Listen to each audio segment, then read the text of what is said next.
Rule is rule. कोई नहीं आप लोग पहचान रहे हो ना?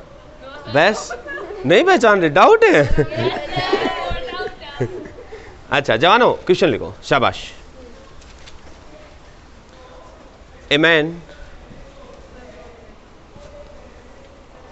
is carrying a load of mass 60 kg, carrying a load of mass 60 kg on his head sir is moving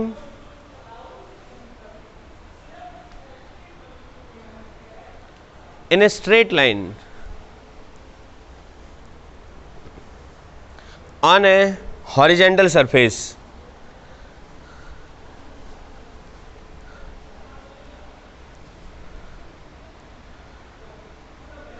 Find FIND find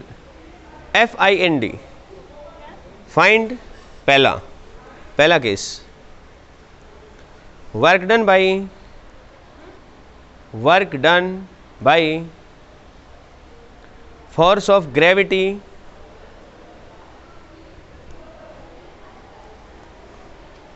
on the block। दूसरा, work done by man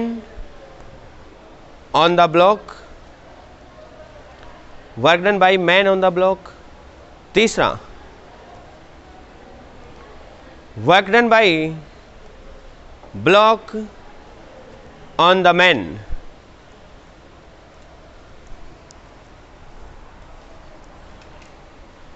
बेटे रूल इज सेम, आपको हमेशा याद रखना जवानों, question वैसे ही करना है जैसे हम फाइनल एग्जाम में लिखेंगे, हमेशा ऐसे ही करना है, ठीक है? गलत हो जाएगा कोई परवाह ना करें, लेकिन सभी फिजिक्स की नोटबुक में ही करेंगे और किसी भी रफ नोटबुक की मदद नहीं लेंगे। कोई रफ नोटबुक का यूज ना करे प्लीज। जिन लोगों ने ओपन कर रखे प्लीज क्लोज योर नोटबुक्स, सीधा वहीं पे करेंगे। इफ यू नीड कैलकुलेशन तो भी वहीं करेंगे, ठीक है ना बेटे? नो पीछे पेज पलटना और ये सब चीजें ना, टाइम वेस्ट होता है इससे। आप वहीं पे कर लो, एक लाइन खींच के साइड में जगह बना लो, ठीक है बेटे? शाबाश। अभी चेक कर रहा हूँ बेटे, मैं 1 बाय 1 चेक करूंगा। शाबाश, तीनों केस करो।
No discussion? किस किस का हो गया? ईमानदारी से किस किस का हुआ है? ओके, हाथ नीचे। नाउ लेट मी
यहाँ लेके आनी है। करो बेटे, शाबाश। रुक कैसे गए? बहुत आएगा आएगा, रुकना नहीं है।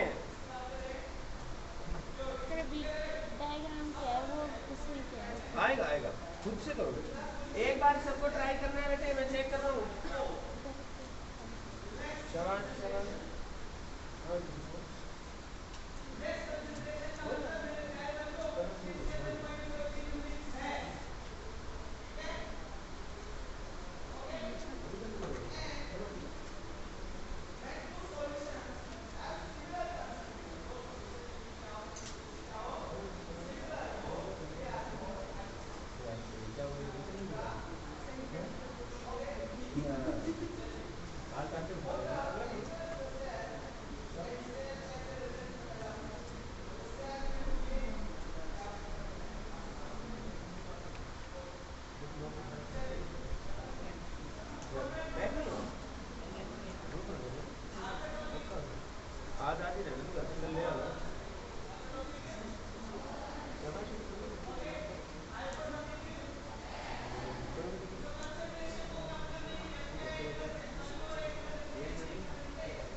ओके गाइस, अब सभी ध्यान से सुनेंगे बेटे। आप सब में ज़्यादातर लोगों ने बहुत अच्छे से ट्राई किया है। जिन लोगों ने इन केस ट्राई नहीं किया, बाद में ट्राई करने लगे, तो बेटे कोई बात नहीं है, लेकिन आगे से ध्यान रखें आप कि हर क्वेश्चन को ईमानदारी से ट्राई करें। देखो आप ये बात तो आप अच्छे से मान लो कि यदि अपने को सारी चीज़ें पहले से आएंगी तो हम उनको बार बार कोई करेंगे, समझ रहे हो ना।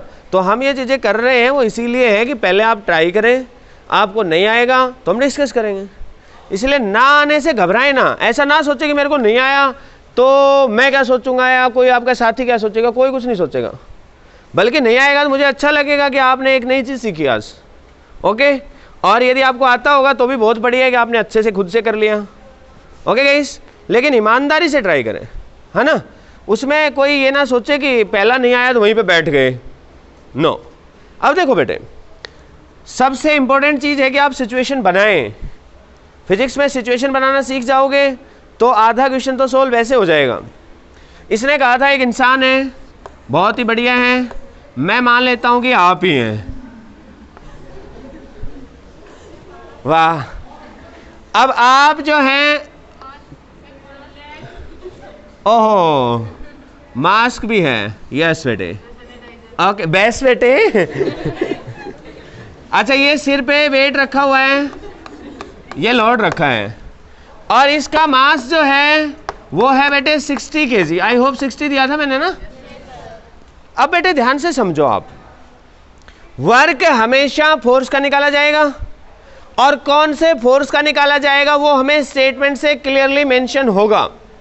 इसने पहली लाइन में क्या कहा, find work done by gravity, force of gravity on the block block पे लगने वाली फोर्स ऑफ ग्रेविटी ने कितना वर्क किया, यह हमें निकालना है।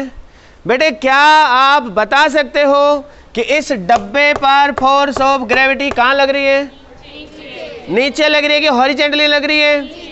बेटे देखो, इंसान के सिर पे डब्बा रखा है और ये आगे जा रहा है, इसका मतलब ग्रेविटी भी कहाँ लग रही होगी? नहीं, समझो, आगे जा रहा है ना बेटे, तो ग्रेविटी भी कहाँ लगेगी? नहीं, आगे जाएगा तो ग्रेविटी, मतलब ग्रेविटी नीचे लगेगी। अच्छा वो पीछे आ जाए तो? पक्की बात है। अच्छा वो आगे सीढ़ियां हैं, मान लो सीढ़ियों पे चढ़ जाए तो भी नीचे ही। मतलब ये कंफर्म है कि ग्रेविटी नीचे लगनी है। मतलब ये कंफर्म है कि इस डब्बे की एफबीडी बनाओगे तो एमजी नीचे ही लगेगा। यस और नो?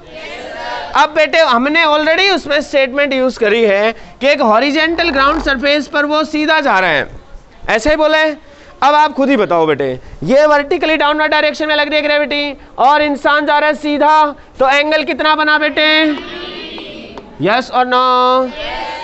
इसका मतलब वर्क डन क्या होता है? जो फोर्स था वो that is mg into displacement कितनी हुई बताया नहीं शायद।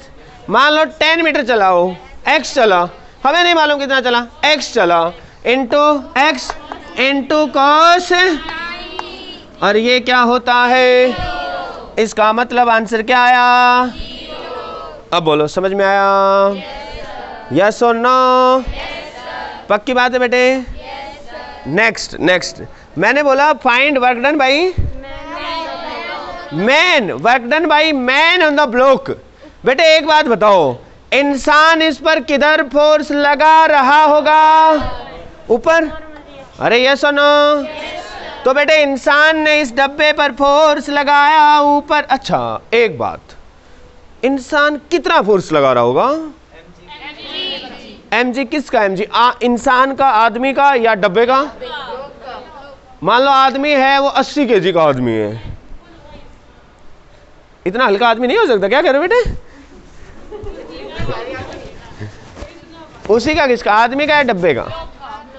चलो सोचो, आदमी का मास और दे देते हैं इसी क्वेश्चन में। लेट अस सपोज आदमी का जो मास है, mass of man is let us suppose 80 kg। मतलब आप नहीं है, घबराओ मत, अब बच गए है ना। ठीक है, तो बेटे 80 kg का इंसान है। अब मुझे बताओ कि इस डब्बे के ऊपर इंसान ने कितना फोर्स लगाया होगा? ऑप्शन ए 600, हम जी को 10 ले रहे हैं, ठीक है, जी को 10 ले रहे हैं। ऑप्शन बी 800, ऑप्शन सी मर्जी है कितना लगाएगा अपने को, क्या? अब बताओ। 600। वैसे बेटे कुछ भी कहो, देखो 800 का मुकाबला नहीं है 600। वैसे बढ़िया तो देखो 800 ही लगेगा। आप खुद ही सोचो, आदमी का वेट कितना होगा? 800। हाँ डब्बे का 600 है, डब्बे का 600 है, बहुत ही बढ़िया। लेकिन आदमी लगा रहे हैं ना बेटे फोर्स, तो बराबर बैलेंस करने के लिए तो उसके वेट के बराबर ही लगा रहे हैं ना। आदमी लगाएगा तो हवा में उड़ जाएगा। कौन जाएगा हवा में? डब्बा हवा में जाएगा। क्यों बेटे हर्ष? शाबाश। ना ये सच में अच्छा क्वेश्चन है। हवा में जाएगा, चलो मान लिया, थोड़ी देर के लिए मान लो भाई कि भाई ऊपर जाएगा हूं, लेकिन कैसे? इसको जरा, इसमें जरा प्रकाश डालो, टॉर्च लाई होगी नहीं?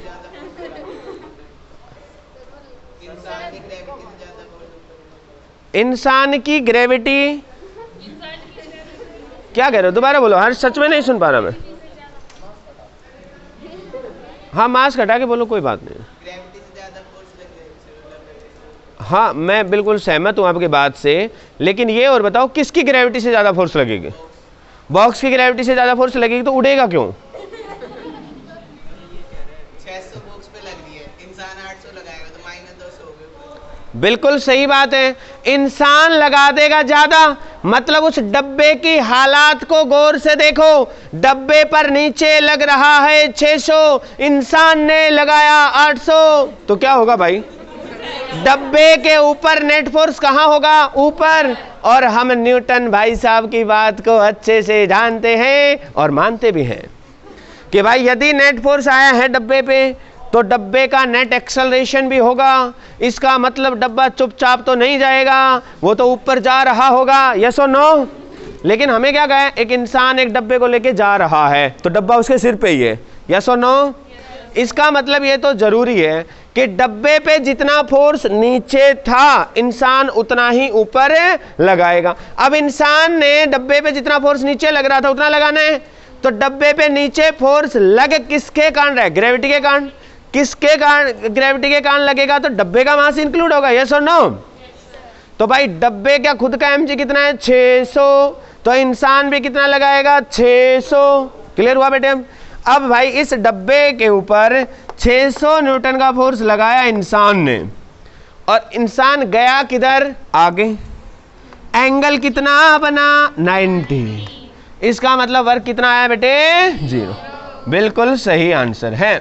अब बताओ समझ में आया नहीं आया? अब तीसरा पार्ट बताना बेटे। Work done by. अब आदमी के ऊपर डब्बा किधर फोर्स लगाएगा?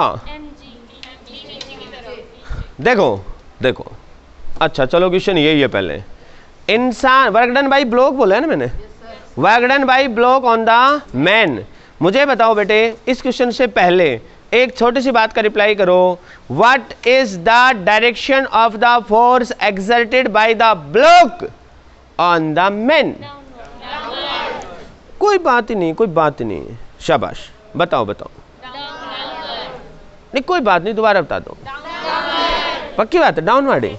कैसे बेटे? mg नीचे लगेगा ना। क्यों? तो mg तो धरती के कारण लग रहे हैं, उसमें डब्बे का क्या रोल है खुद का?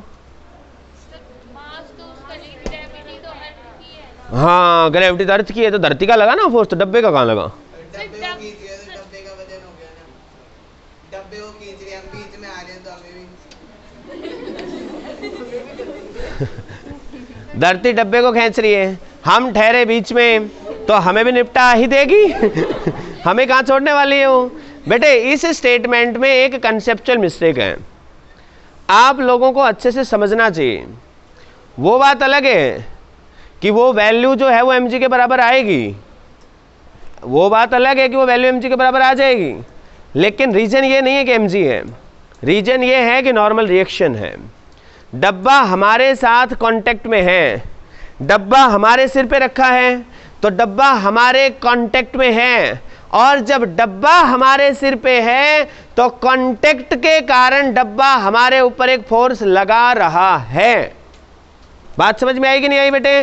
वो फोर्स जितना ये इंसान ले लेते हैं हम, इस इंसान के ऊपर डब्बे ने फोर्स लगाया, नीचे की तरफ लगाया, नीचे की तरफ कितना लगाया होगा? 600। क्योंकि इंसान ने इस पर लगाया था ऊपर की तरफ, तभी तो डब्बा रेस्ट पे था। इंसान ने जितना लगाया था वो नॉर्मल रिएक्शन था, और इस डब्बे के ऊपर एक हमारी धरती माँ ने फोर्स लगाया था जो mg के बराबर था, इसीलिए डब्बे के ऊपर लगने वाली नॉर्मल रिएक्शन mg के बराबर हो रही थी, क्योंकि भाई सब डब्बा ऊपर नीचे तो जा नहीं रहा था। अब क्योंकि डब्बा ऊपर नीचे नहीं जा रहा था तो डब्बे के ऊपर दो फोर्स लगे, एक लगाया धरती ने, एक लगाया इंसान ने, ये बराबर थे। तो जो इंसान ने फोर्स लगाया था डब्बे पर, उतना ही फोर्स डब्बा भी इंसान पे लगाएगा। इंसान ने कितना लगाया था अभी अभी देख भी लिया था हमने, डब्बे के mg के बराबर था जो कि 600 था, जो कि इस क्वेश्चन में हमने किया भी था। बेसिकली ये जो फोर्स इंसान ने लगाया था ये नॉर्मल रिएक्शन ही थी, तो इंसान के ऊपर जो डब्बा लगाएगा वो भी नॉर्मल रिएक्शन ही होगी। बेटे क्या आपको मेरी बात समझ में आई? यस और नो? तो आप ये ना कहें कि mg के कारण ऐसा लगा है, नो बेटे, that is due to the contact force.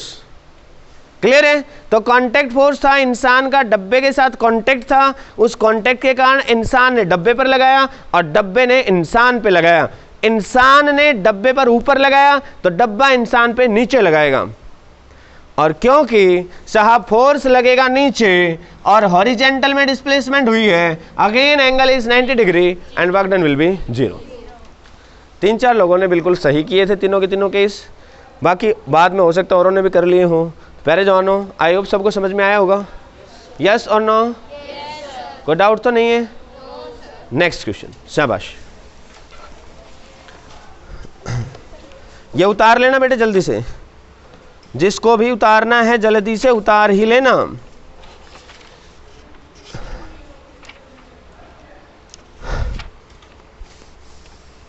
बोलो बेटे। A man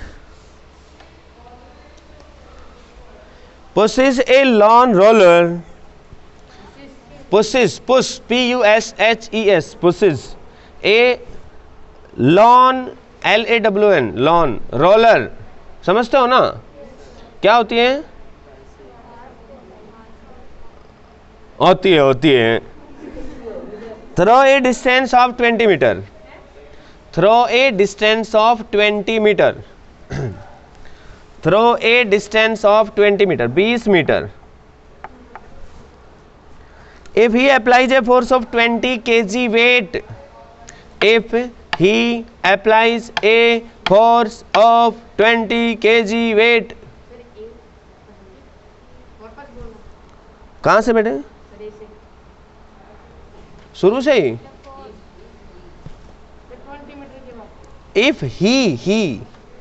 if he applies a force of 20 kg weight in a direction inclined at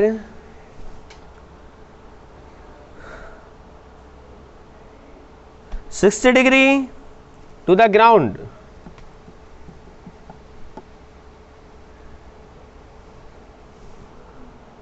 find work done by him।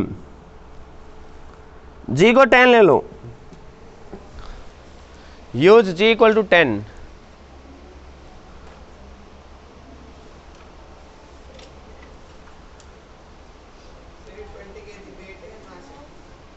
आप ही देखो बेटे, फोर्स ऑफ 20 kg वेट बोला उसने, कितना है बेटे?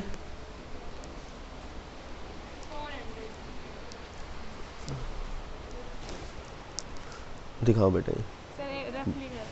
हाँ कोई बात नहीं बेटे, देखो एक चीज़ समझो, इसके आगे पीछे लिखा करो क्या है, ठीक है ना, और डिस्प्लेसमेंट भी लिखो। हल्की सी मिस्टेक कर गए बेटे आप, check. 2000 is the right answer.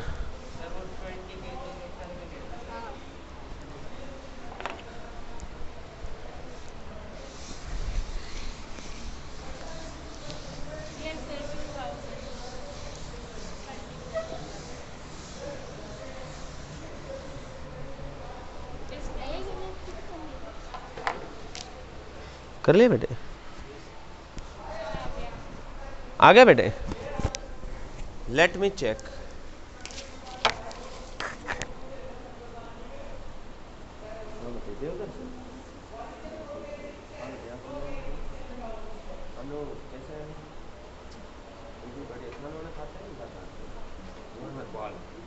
सही बता देगा पक्का?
हमारी तो नोटबुक भी नहीं है ना, हमने मुझे लग रहा है गन्ने खा लिए नोटबुक के।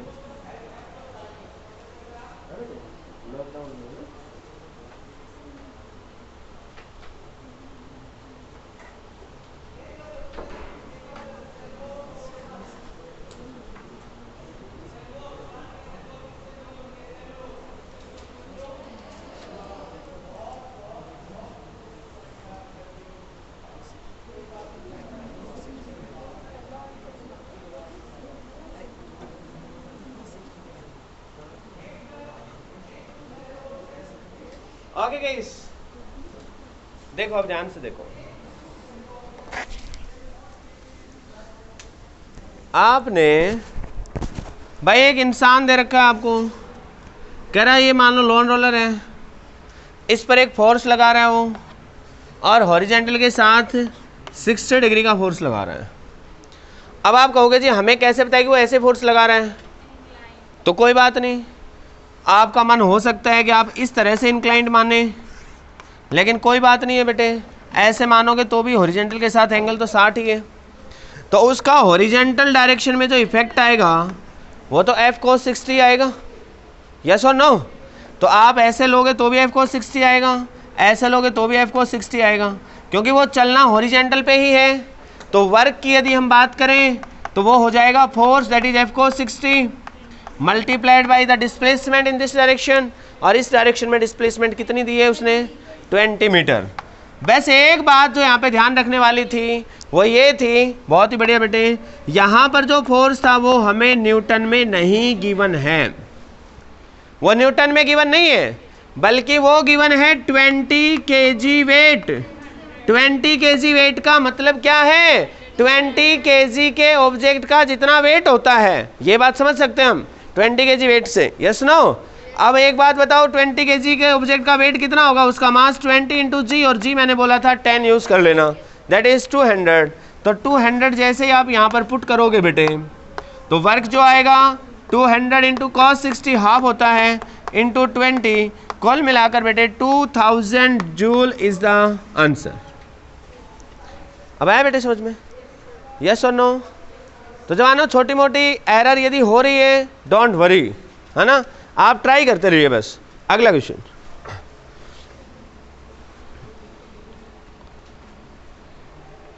ए पर्सन, ये छाप रहे हो क्या? जल्दी छापो, जल्दी से। नहीं नोट करना जरूरी है सबको, गर्ल्स जल्दी छापो बेटे, शाबाश, बोलो अब। A person is holding a bucket, you know bucket, you know bucket bete? A person is holding a bucket by applying a force of 10 Newton.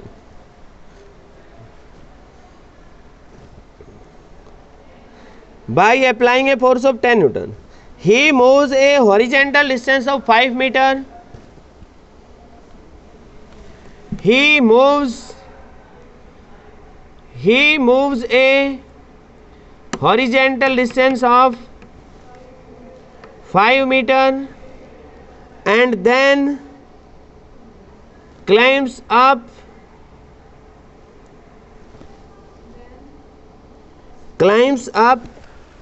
a vertical distance of 10 meter. Climbs up a vertical distance of 10 meter. Find total work done by him.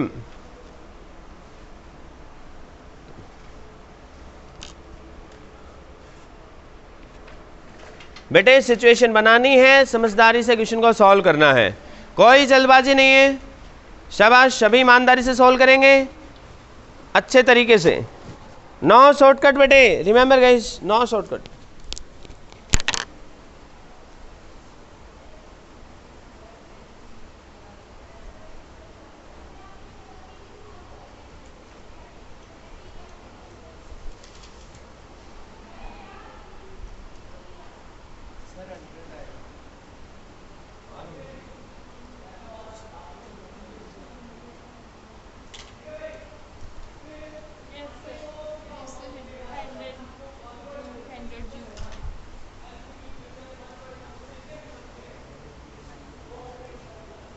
लिखना है भाईजान,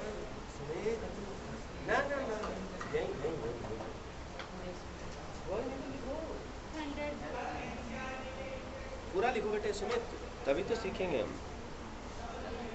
घबराओ मत। सही किया आपने, किस किस का है 100? बिल्कुल सही है बेटे, शाबाश।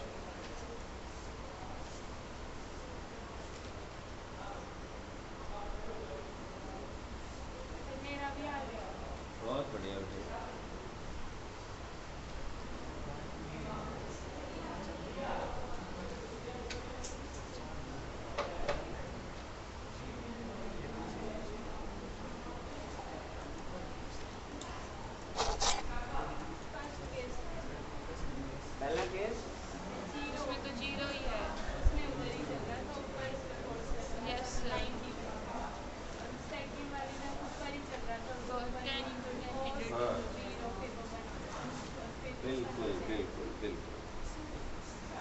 देखें बेटे,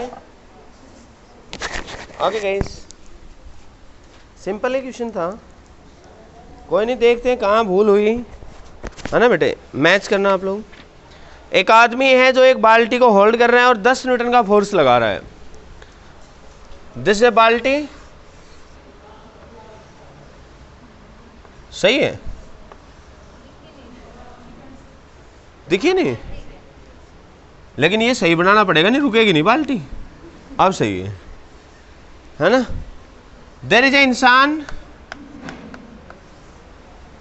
इस इंसान ने इस बाल्टी को होल्ड कर रखा है, तो उसने फोर्स लगा रखा है। हमसे कहा है भाई साहब फोर्स लगा रखा है 10 न्यूटन का, बहुत ही बढ़िया है। और आगे क्या कहा है, he moves a horizontal distance of 5 and then vertical distance of 10। वो 5 मीटर हॉरिजेंटल चलता है और फिर 10 मीटर वर्टिकल चलता है। इस बाल्टी को लेके चलता है, तो बाल्टी इंसान के हाथ में चल रहा है वो। तो बताओ इंसान ने फोर्स कहाँ लगा रखा है, आगे या पीछे? हाँ, आगे या पीछे? ऊपर कैसे यार, आगे पीछे जा रहा है इंसान? क्योंकि जितना बाल्टी का वेट mg लग रहा होगा, उसको बैलेंस करने के लिए इसने उसके साथ कांटेक्ट बनाया और एक कांटेक्ट फोर्स लगाया ऊपर की तरफ। तो बाल्टी के एफबीडी में ध्यान से देखेंगे तो उस पर mg लग रहा था धरती माँ के कारण नीचे, और उसको बैलेंस करने के लिए इंसान ने कहाँ लगाया फोर्स, ऊपर। यस और नो? तो इंसान ने फोर्स ऊपर लगाया और वो चला है हॉरिजेंटली।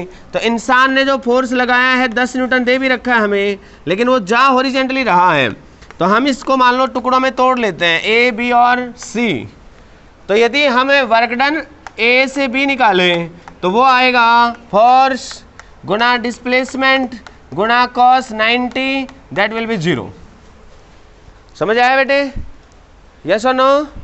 अब बेटे मान लो हम मान लेते हैं work done from B to C is WBC, that is force. Force कितना है, गुना displacement into cos 0, that is 100 joule. तो इसका मतलब टोटल वर्क डन निकालेंगे तो दोनों का जोड़ करेंगे, work done A B plus work done B C. पहले वैल्यू 0 है फिर 100 है, तो आंसर कितना आ जाएगा, 100 जूल। आई होप आपको समझ आया होगा बेटे। बेटे इसको पूरा लिखें, कोई भी स्टूडेंट इक्वेशन को हवा में ना लिखे। कई स्टूडेंट्स क्या करते हैं, वो वर्क नहीं लिखते, ये लेफ्ट हैंड साइड पूरी गायब होती है, सिर्फ ये लिखेंगे 10 गुना 5 गुना cos 0। फिर आज तो लिख लेंगे, लेकिन जब थोड़े दिनों बाद फिर हम भूल जाएंगे कि इसके आगे पीछे कौन था, इसका कोई धनी धोरी है कि नहीं है, या हवा में ही है। एक इक्वेशन की 2 साइड होती है ना बेटे, लेफ्ट साइड राइट साइड, तो इसकी तो कोई साइड नहीं है, ये तो एक ही साइड लेके है बस। हम इसको लेफ्ट माने कि राइट माने, है ना? तो ये एक गलत आदत है, इसको ना पनपने दें, है ना? लिखो अब अगला question.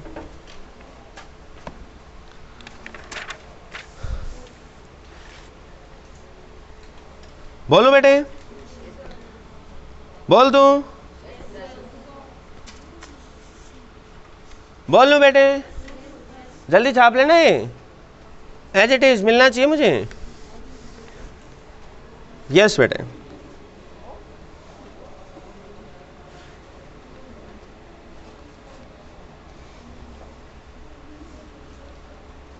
Calculate the amount of work done by a man. Calculate the amount of work done by a man who carries n bricks. Who carries? Calculate the amount of work done by a man. M-A-N, man, इंसान, आदमी। Calculate amount of work done by a man who carries n bricks, ईंट। n ईंट ले रखे, n छोटा n ले लेना है, बड़ा n ले लेना। संख्या है ये, नंबर ऑफ ब्रिक्स है बेटे। कभी आप an लिख लें, n ना, n is the number of BRICS, ठीक है? each of mass small m, each of mass small m to the roof of a house, to the roof of a house, roof of a house, roof का मतलब okay, roof of a house of height h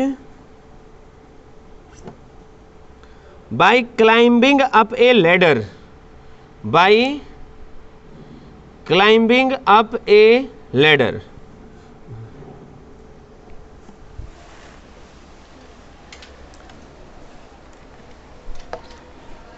शाबाश शौनो, fast.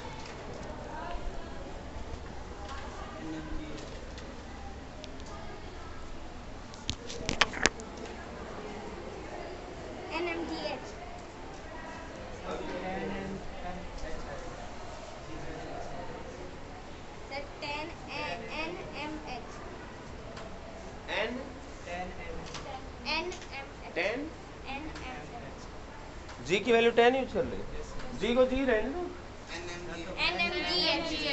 NMGH by 2, NMGH या NMGH by 2, देख लो कोई बात नहीं बेटे, अपने बर्तनों को संभाल के रखें। देखो नहीं तो मम्मी जाके कुटाई करेगी, बर्तन तोड़ दोगे तो, सही है ना, सभी ध्यान से रखें, नहीं तो मम्मी लटका सकती है हमें।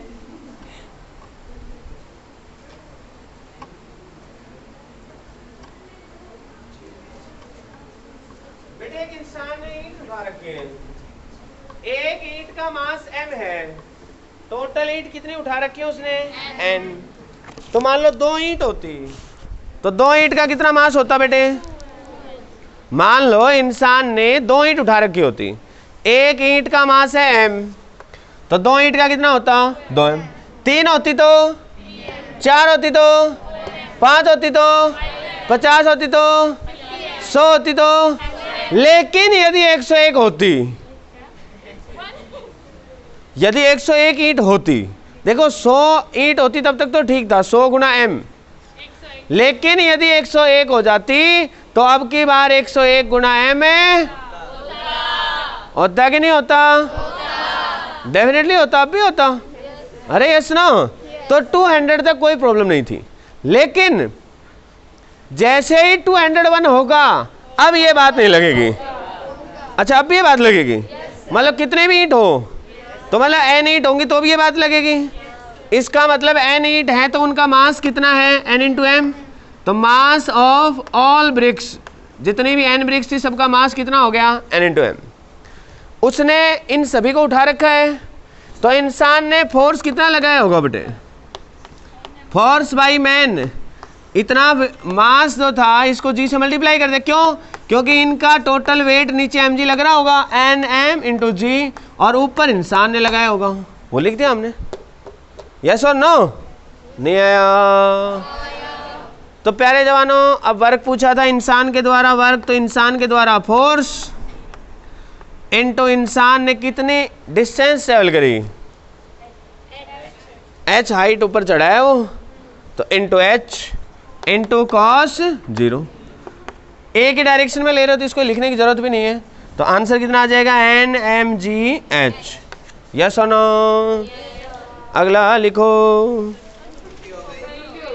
हाँ ये क्वेश्चन कब गए, अभी घर से कर लो ना, जल्दी लिखो, ए क्लस्टर ऑफ क्लाउड्स, जल्दी लिखो, ए क्लस्टर ऑफ क्लाउड्स झुंड है, बादलों का झुंड, at a height of 1000 meter, at a height of 1000 meter, above the earth, above the earth, और जमीन के अंदर कोई होते हैं बादल बेटे, ऊपर ही होते हैं, above the earth, breast, breast,